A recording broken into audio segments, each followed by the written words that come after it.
Professor Alexy, the concept of open innovation is based on unsolicited ideas submitted by external sources such as consumers, university researchers, members of the public. The assumption is that this external input renders research and development units more successful. Now, there is a problem with it. Your research shows that there are issues with uninvited idea proposals for products or certain technologies. What are these problems? Absolutely. In short, companies would do open innovation sort of to fuel up the innovation processes, sort of to get more into the beginning. And what we found is if they get in more at the beginning, they also have more when it comes to selection. If the companies don't have the necessary resources to manage those increased amounts of ideas that they have to select, the entire selection process clogs up. So instead of having the problem at the beginning that you don't have enough ideas, when you have too many ideas, you become unable to find which ones are the good ones, and you become unable to separate, so to say, the wheat from the chaff. Can you give a real-life example from the company world where that happened? Absolutely. So the most famous example probably is the Deepwater Horizon catastrophe. So it was when the Hurricane Katrina and other factors contributed to an offshore platform by BP creating the oil spill in the Gulf of Mexico. Now what BP tried doing is they set up a huge crowdsourcing campaign. So they asked everyone in the public, do you have an idea to fix this problem? And up to this day, they almost received 200,000 idea submissions. Where you would think that 200,000 ideas, there must be something that fixes the problem. Now the issue is, the ideas may be absolutely wonderful, they may be brilliant, but you cannot just simply take an idea and drive to the Gulf of Mexico and see whether it works.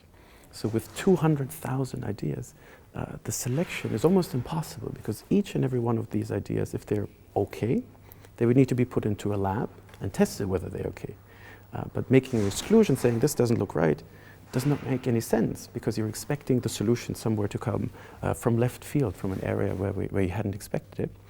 So at the end of the day, even a company as big as BP would struggle to just provide the resources, the time, the attention that is needed to make these tests. So in the end, BP to this day, to my information, has tested about 10 ideas, two of which coincidentally from Kevin Costner, that Dances with Wolves, Kevin Costner, and none of them has been implemented. So 200,000 ideas, and in the end, all for nothing. Our argument is, those ideas don't have to be bad. Our argument is, there's maybe one needle in the haystack, but the haystack is just too big for any company to weed through it and to find the right solution. On top of that, one of your findings is that companies struggle with the protection aspect of intellectual property in case of unsolicited submissions. Can you explain that a little bit? Absolutely. So the idea is very easy to understand if you put yourself into sort of the American courtroom.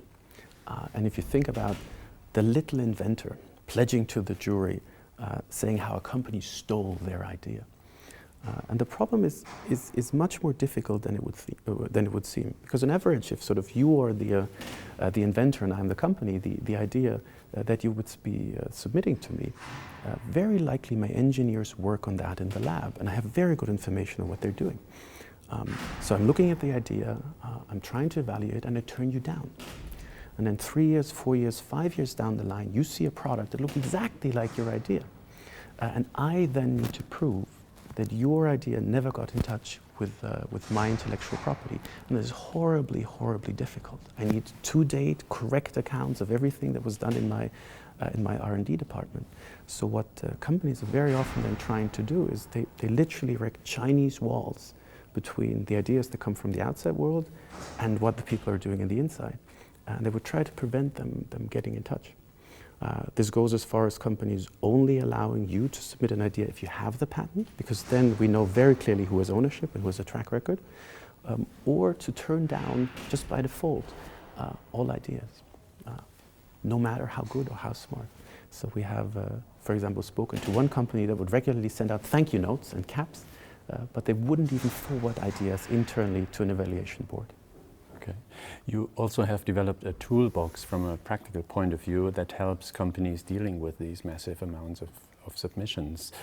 Can you describe a little bit how these toolbox or these tools work? Actually? Absolutely. So the simplest problem, or the simplest problem to fix, is getting the right ideas, as difficult as this may sound, because people don't know what to send to you if you don't tell them what it is you're looking for.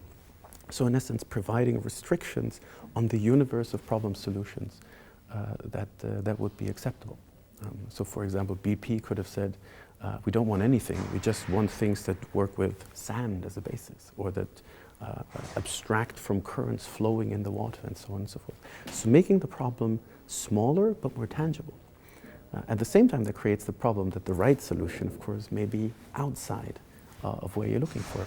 So that brings you to the second solution, or the second approach to fixing this problem, is getting, in essence, professional help. So there's people who can do this matchmaking, who can do this translation of things that seem far out there, not applicable to what you're looking at, and the problem that you're having at hand. And yes, of course, those things, they cost money, but they cost much less than finding the resource to evaluate 200,000 ideas. And finally, just as important as the first two, you need to find agents, people, dedicated persons in the organizations who are actually taking on the fight of getting the idea that comes from the outside into the organization, because the idea will sound differently than how people usually speak, will follow a different knowledge, both by the technology that it uses and the problem that it's supposed to be using. So there's no home, there's no natural point of contact with the rest of the organization. On top of that, of course, the idea comes from the outside. So given we are the smartest people, why should we be using this idea? So these dedicated agents, they could take on the fight of making sure an idea from the outside actually gets implemented. Thank you very much. Thank you.